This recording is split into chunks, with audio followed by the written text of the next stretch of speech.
Hello guys, welcome to Cinema Ultimate. This is a recap of the Korean movie, Recalled, released in 2021. This film is directed by Seo You-Min, and stars Seo Yea-Ji and Kang-woo. This film is a mystery drama genre, and tells the story of a woman who has just woken up in a hospital due to an accident that happened to her.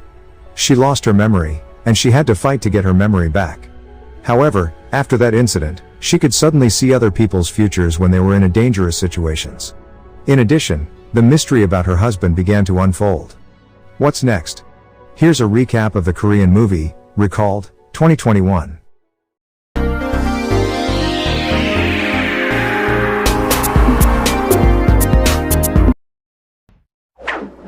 The film begins with the scene of a woman who just woke up in a hospital. She is Soo-jin. According to her husband, Ji-hoon, Soo-jin was seriously injured after an accident. And as a result of the accident, she has memory loss and doesn't remember anything, and she doesn't even recognize her husband. Soo-jin is an orphan, and she has no siblings. Arriving home, Ji-hoon sees a painting of Vermilion Lake in Canada, which he plans to one day invite Soo-jin to move in and live there. The next day, Soo-jin tells Ji-hoon that she is bored all the time just living in the apartment, so she intends to go out for a while. This worries Ji-hoon, and he decides to go home.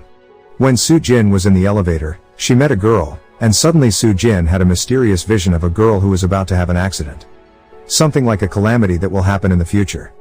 Then Soo-jin continues walking and ignores how she feels. Not long after, she saw two children about to be hit by a truck speeding toward them. She immediately recalled the vision and tried to help them. However, Ji-hoon came at the right time to save Soo-jin. Ji-hoon wonders why his wife would do such a dangerous thing. Then he gives her some medicine and tells her to rest. The next day Soo-jin meets the girl again. She was on her way to her apartment. Soo-jin calls out to the girl while following her. At first, she just wanted to confirm the girl's condition due to yesterday's incident. But once again, Soo-jin gets a vision that the girl is about to have an accident due to a gas explosion in her apartment. Worried, she called out to her husband while following the girl. However, just as Soo-jin almost gets to her apartment, an explosion occurs in front of her, knocking her out. She was immediately taken to the hospital by her husband. Soo-jin tells the doctor about what happened to her. Upon examination, the doctor said that no brain injury would allow a person to see the future. Hearing this, Soo-jin gets angry and immediately leaves the doctor's room. Then suddenly she saw the girl again with her brother. They look fine in the hospital. Soo-jin immediately chased them, but Ji-hoon, who saw her, immediately stopped her. Ji-hoon reminds her of her unwell condition, and he dissuades her from doing so. Then they go home. The next day, two detectives come to Soo-jin's apartment. They ask for information regarding a report from the hospital that Soo-jin had bruises on her body before the accident. In addition, the two detectives asked how her husband was and whether he was often angry or violent with her. But according to Soo-jin, her husband is gentle and always takes good care of her. However, detectives are still suspicious of her husband. And when they were about to leave, they had time to talk about Soo-jin's wedding photo, which was upside down with her husband's position. Then they leave from there. The conversation is quite troubling for Soo-jin since her husband knows a lot about her, but she knows nothing about him.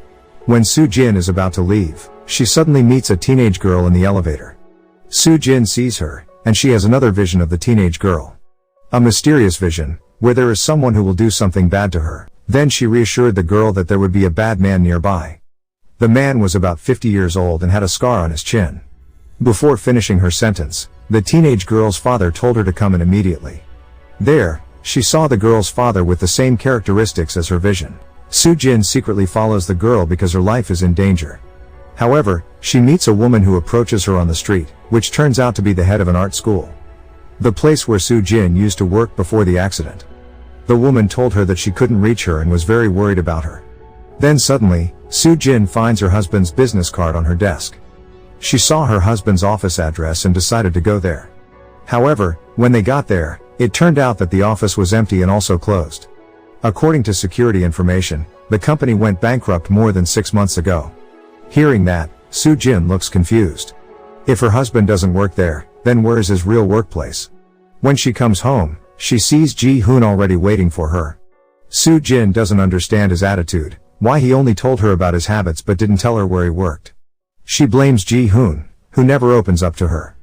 Soo-jin didn't understand whether her vision was a delusion or a reality. The next day, a package arrives at Soo-jin's apartment, delivered by her co-worker. She finds some photos of herself with a man she doesn't remember. But she tried to remember it again. Suddenly, when she returned to the elevator, she met an old man. She remembered the old man was the teenage girl's father she had followed yesterday. She reminds the man not to hurt his daughter. If anything happened to the teenage girl, she would report it to the police.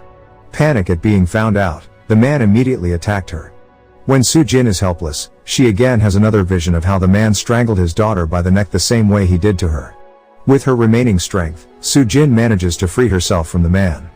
Then Ji-hoon comes and helps his wife, who is startled by something. She told her husband that there was an old man in apartment 706 who died being attacked by a mysterious man. Ji-hoon, who heard it, tried to calm her down. Then he gave her a sedative so she could rest. However, that night Soo-jin wakes up, and she doesn't find her husband's whereabouts. She decided to go alone to check the condition of apartment 706. Suddenly Soo-jin is shocked when she hears the screams of a teenage girl from inside her apartment. She tried to help her, but she realized someone was coming there. Soo-jin immediately hides and sees a man in a black hat appear with a suitcase. Through the gap in the door, Soo-jin tries to see the man's face but can't because the corridor is dark. The next morning she asked her husband where he had gone last night. However, Ji-hoon says that he's not going anywhere, and he still slept beside her last night. Of course, Soo-jin knows that her husband has lied. There's something Ji-hoon is hiding from her. Then Soo-jin goes to find the real information. While her husband is at work, the apartment security informs Soo-jin that her husband left with a large suitcase last night. Hearing this, she decides to report to the police about someone being killed in apartment 706. However, suddenly her husband also came there. In front of the detectives, Soo-jin immediately accuses him. She told them that the culprit she saw was her husband. Then Ji-hoon tries to defend himself and tells them that Soo-jin was hallucinating again. Long story short, they decide to go to apartment 706 to check the truth of what Soo-jin said. However, it turned out that there was nothing there, no occupants could be seen, and it was very clean. Apartment 706 has never been sold and has been vacant for a long. Finally, they came home. Ji-hoon is increasingly worried about Soo-jin's condition. As usual, he gave her medicine and told her to rest. But this time, Soo-jin doesn't swallow the medicine. She secretly decided to look for more information. While she was in the elevator, she met a man.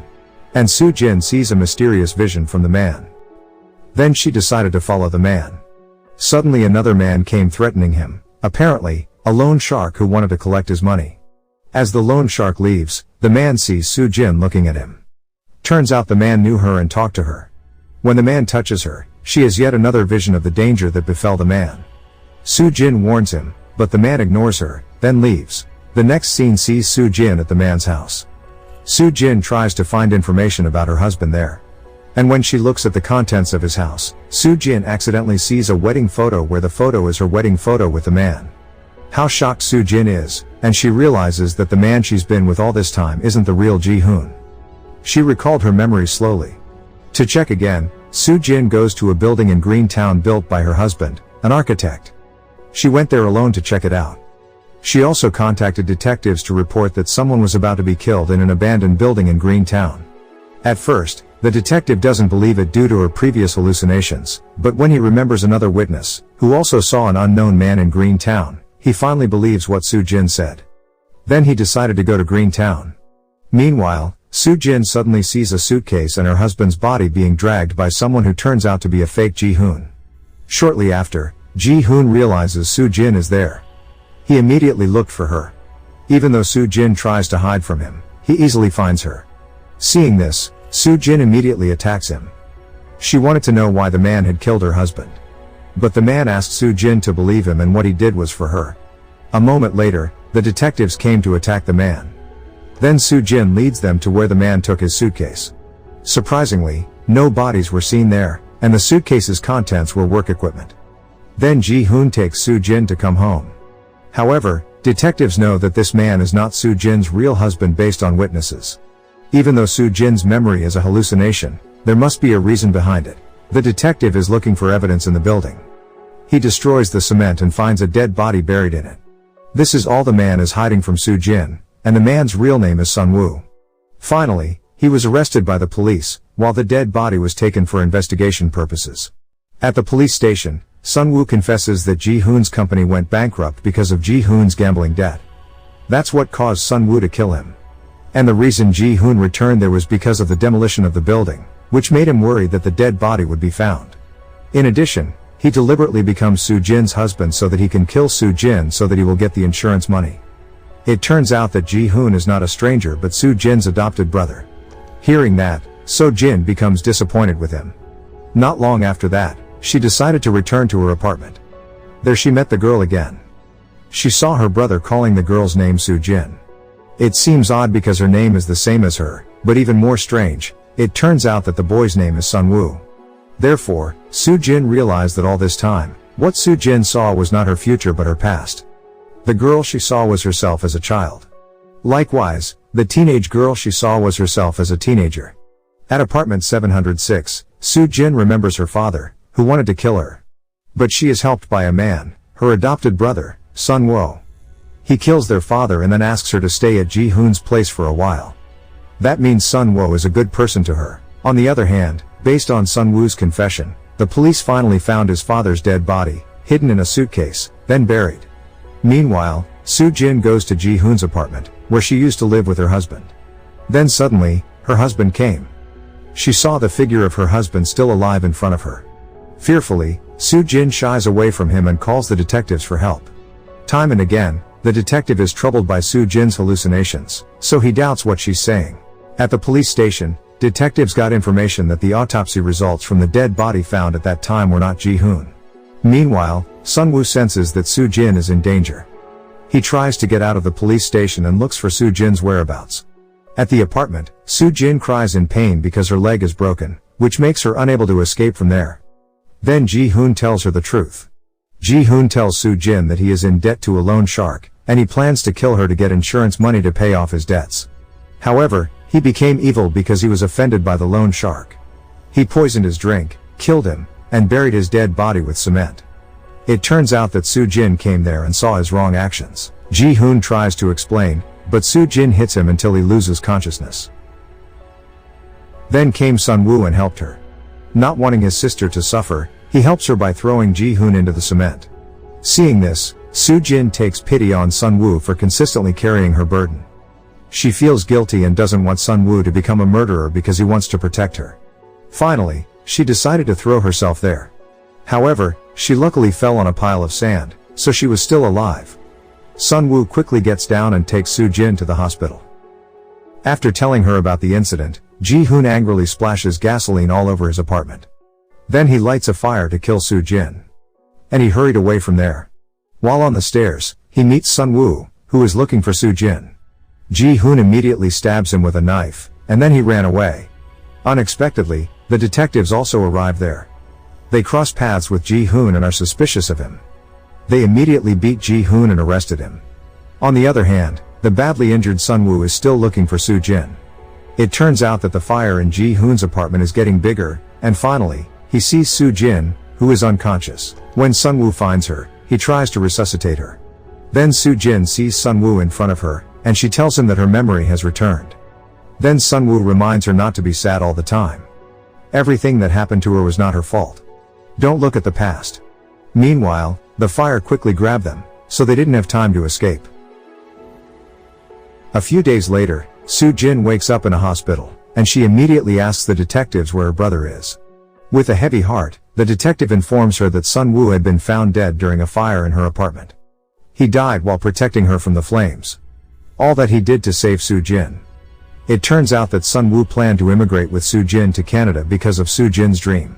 She often dreams of herself with Sun-woo in a beautiful house near Vermilion Lakes, Canada. That dream has become Soo-jin's spirit, which makes her able to get through her difficult times. Therefore, Sun-woo is determined to make her dream come true to get a chance to start her new life. Even if he can't, Soo-jin must be able to make it happen. Finally, Soo-jin decides to go to Vermilion Lakes, Canada. And the movie is over. Okay guys. If you like our channel, support us with subscribe and turn on the bell, like, comment, and share. So that you don't miss our next video and our channel can grow even more. See you guys.